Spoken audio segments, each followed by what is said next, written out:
Сәлем баршаңызға, каналыма қош келдіңіздер. Бүгін сіздердің сұрауларыңыз бойынша весыйдың, яғни таразының көмегінсіз қалай жұмыс жасауға болатынын көрсетемін. Яғни бір пиала қанша болады миллиграмм граммда және бір қасық, ас қасық, шай қасықтың граммын, миллиграммын өлшейтін боламыз. Видеоны міндетті түрде аяғына дейін көріңіздер және достарыңызбен бөлісуді ұмытпаңыздар. Ал бастайық. Бізде сұйық зат бұл су 200 миллилитр. Жалпы 1 грамм ол 1 миллилитрға тең екенін ұмытпаңыздар. Ал енді мынандай пиала, ол бізде толтырмай құятын болсаңыз, ровно 200 миллилитр болады. Ал егер де оған кішкене ғана толтырып құятын болсаңыз, ол 230 миллилитр болады.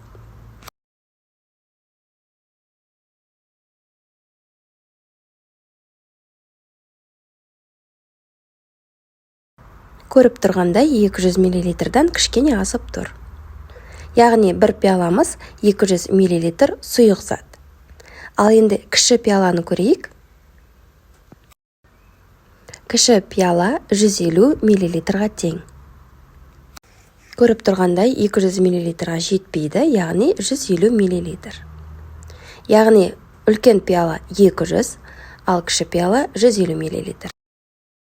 Құрғақ заттардан ұндалатын болса, бір толық пиала ол 215 болмаса 220 грамм болмаса миллиграммға тең. Жалпы ұнды грамммен өлшейміз.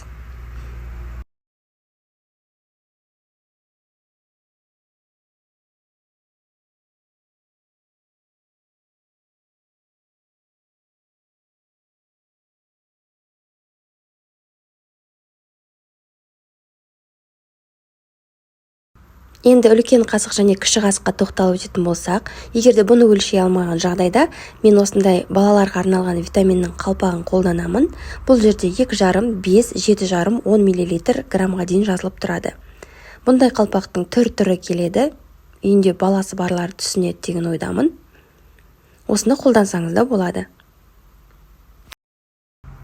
Мысалға, үлкен қасықтан 10 грамм тұз шықты. Ал кіші қасықтан қанша шығады? Кіші қасықтан 7,5 грамм тұз шықты. Бұл құрғақ заттар. Көріп тұрғандай. Видеом сіздерге пайдалы болды деген үміттемін. Назар қойып тыңдағандарыңызға рахмет. Келесі кездескенше сау болыңыздар.